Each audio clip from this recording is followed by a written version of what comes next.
Good morning बच्चों। तो आज तुम्हारा 10वां का बुक स्टार्ट करेंगे, जिसमें तुम्हारा पहला चैप्टर है वास्तविक संख्या।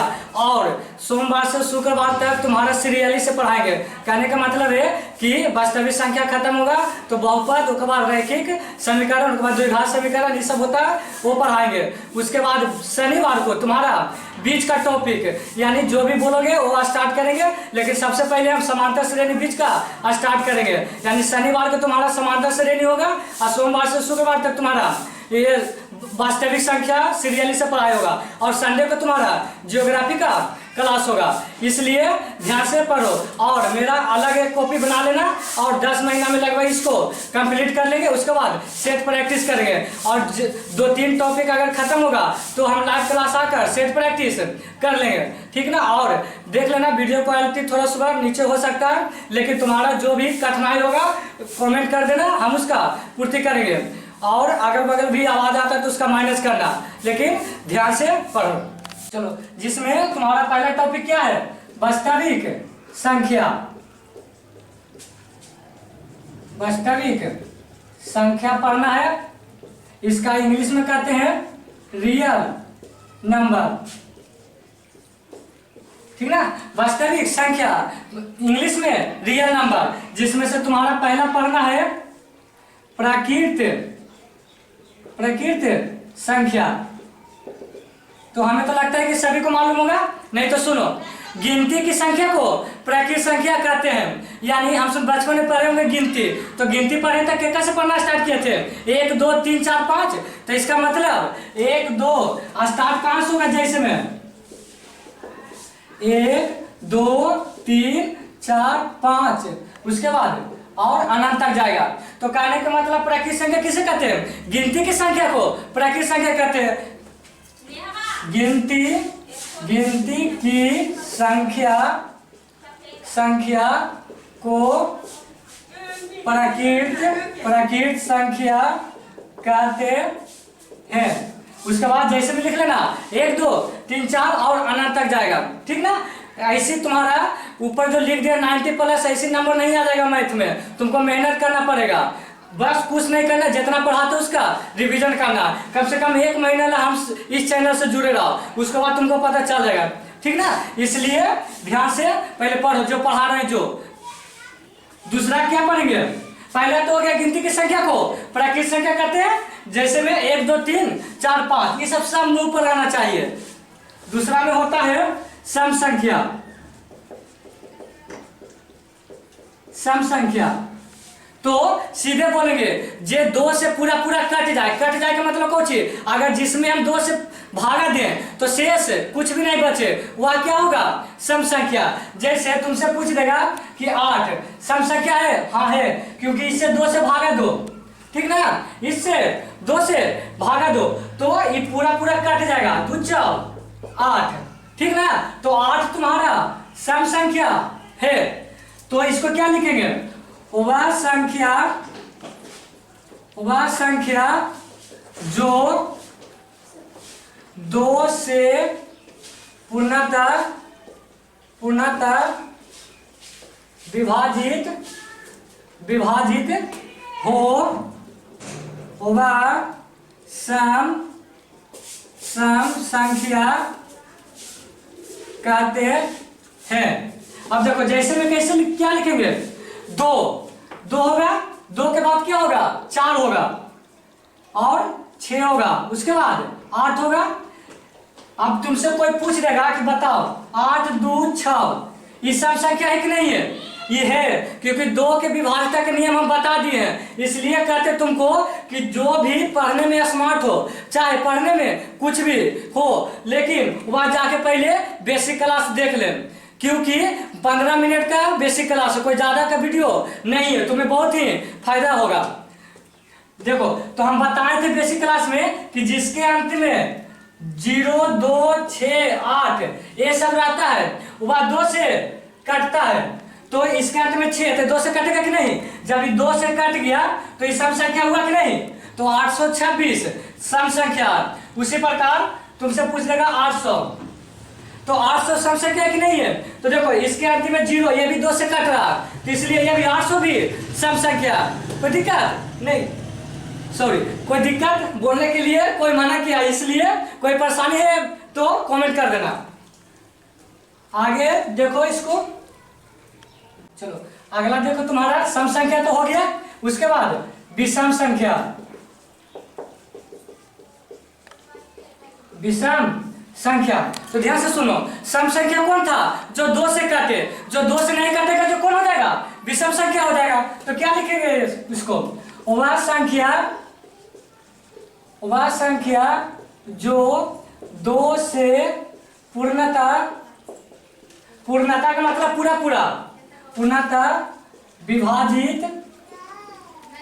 विभाजित ना हो, वह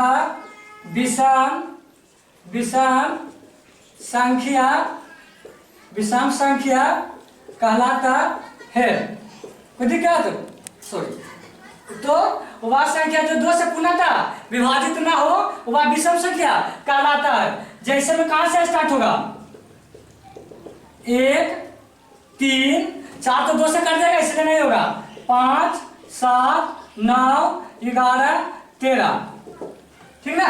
एक बात याद रखना, प्राकृत संख्या 1 से स्टार्ट हुआ था, सम संख्या 2 से स्टार्ट हुआ था, और विषम संख्या 1 से स्टार्ट हुआ था। ये वाला जरूरी याद रखना, आगे काम देगा। चलो, तो ये सब तो सिंपल, इसलिए इस सब में ज्यादा हम समय नहीं लेंगे। अगला देखो, तुम्हारा पूर्ण संख्या किसे कहते हैं? पूर्ण संख्या किसे कहते हैं? तो प्राकृत संख्या पहले याद करेंगे, गिनती की संख्या को प्राकृत संख्या कहेंगे, और इसी में अगर 0 आगे लगा देते हैं, यानी गिनती की संख्या में कौन सी था? 1 2 3 4, ये था कि नहीं? अगर एक आगे 0 लगा दे, यानी 0 से स्टार्ट होने वाले को क्या कहेंगे? पूर्ण संख्या। तो कुछ नहीं लिखेंगे, इसको कैसे लिखेंगे?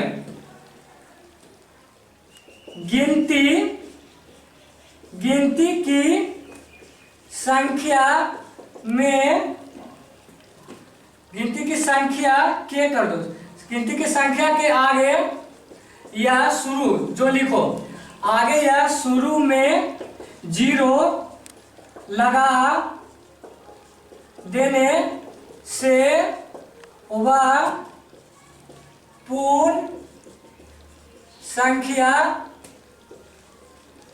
कहलाती है। देखो, गिनती की संख्या एक आगे 0 लगा दिए, तो ये सब क्या कहलाएगा? पूर्ण संख्या। तुमसे अगर कोई पूछ देगा 4.2, ये पूर्ण संख्या है? नहीं, क्योंकि 0.2 आ गया। अगर खाली 4 रहता तो ये पूर्ण संख्या रहता। अब तुमसे पूछेगा 5/6, ये पूर्ण संख्या है? नहीं, क्योंकि इसको अगर भागा दोगे तो पॉइंट में आएगा। अब देखो, कोई कहते हैं 8/2, ये पूर्ण संख्या है? हाँ, ये है। क्यों? क्योंकि इसको काटो, 2 जाओ 8, देखो पूरा है कि नहीं? तो वह संख्या जो पूर्ण हो, ठीक ना। अब पूर्ण संख्या कहां से स्टार्ट होता है? 0 से, याद रखना।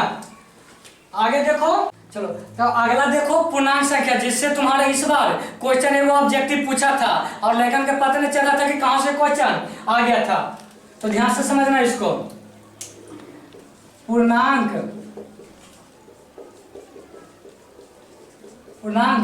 संख्या, ध्यान से देखो, एक था पूर्ण संख्या। पूर्ण संख्या कौन? जो 0 से शुरू होने वाले गिनती की संख्या को पूर्ण संख्या कहते थे, यानी जो भी पूरा हो, ठीक ना।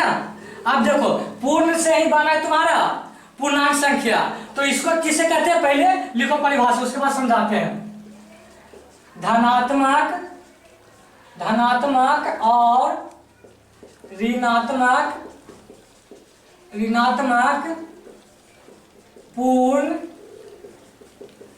पूर्ण संख्या को धनात्मक या कर दो, धनात्मक या ऋणात्मक पूर्ण संख्या को पूर्णांक संख्या कहते हैं। अब देखो समझिए, धनात्मक मतलब पॉजिटिव है ना, प्लस का चिन्ह, चाहे ऋणात्मक मतलब कुछ माइनस के चिन्ह, या तो यानी कहने का मतलब हो गया कि पूर्णांक संख्या प्लस भी हो सकता है और माइनस भी हो सकता है। जैसे 4 बोलेगा कि पूर्णांक संख्या है? हाँ है, क्योंकि पॉजिटिव है।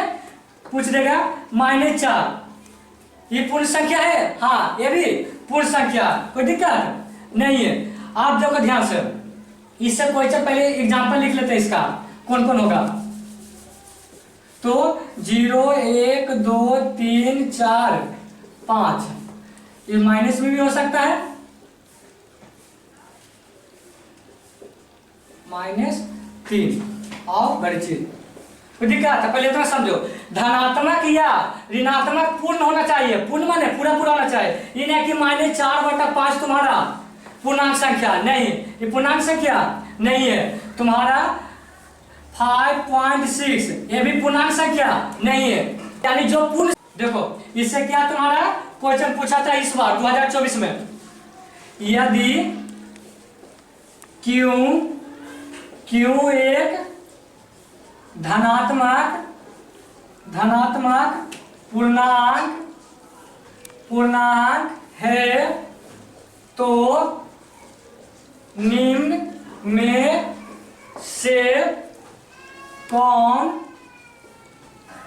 धनात्मक विषम पूर्णांक है।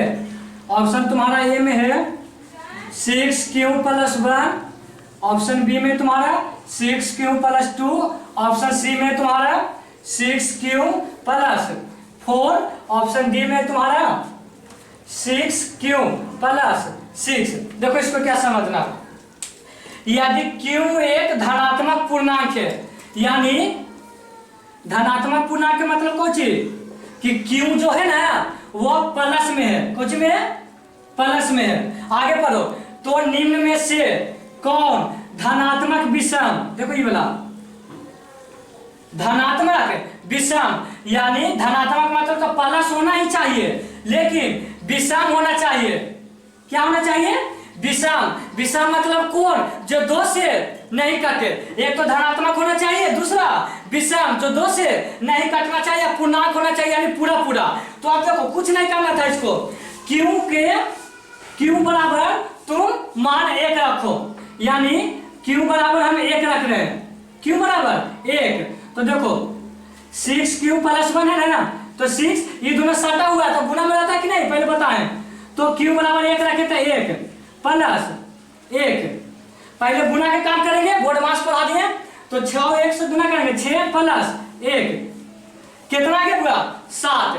अब बताओ तो 7 जो आया है धन है कि नहीं, धनात्मक है कि नहीं, यानी प्लस में है कि नहीं है, विषम है कि नहीं, दो से कट रहा है नहीं कट रहा, यानी विषम भी है। अब पूर्णांक में नहीं पूरा पूरा है कि नहीं, तो इसका मतलब तुम्हारा पहला ही ऑप्शन सही हो गया। अब इसको देखो, अगर रख के मान 6Q + 2 में 1 रख रहे हैं, 6 × 1 + 2, 6 के 106 + 2, 8 आया कि नहीं। देखो तो धनात्मक तो है लेकिन विषम है ही नहीं, ये सम संख्या हो गया, इसलिए यह ऑप्शन नहीं होगा। ये बना देखो 6 × 1 + 4, सब में 1 रख रहे हैं, अपना मन से ही 1 रखो चाहे 2 रखो, कोई भी रखेगा तुम्हारा वही आएगा। तो 6 + 4 10। देखो ध्यान से, ये भी सम संख्या आ गया कि नहीं, हमको चाहिए धनात्मक विषम, तो ये भी ऑप्शन गलत। ये भी देखो 6 × 1 + 6 आएगा, 6 + 6 यानी 12, ये भी सम संख्या आ गया। तो तुम्हारा क्वेश्चन क्या था, धनात्मक विषम पूर्णांक, तो विषम मतलब क्या आ गया 7। तो तुम्हारा पहला ही ऑप्शन सही था, यही था तुम्हारा 2024 में लेटेस्ट, जाके प्रीवियस क्वेश्चन देख लेना, ठीक। बाकी ये सब जितना आज पढ़ाए उसका तो मुंह पर याद रहना चाहिए, ठीक ना। बाकी वीडियो नेक्स्ट वीडियो में।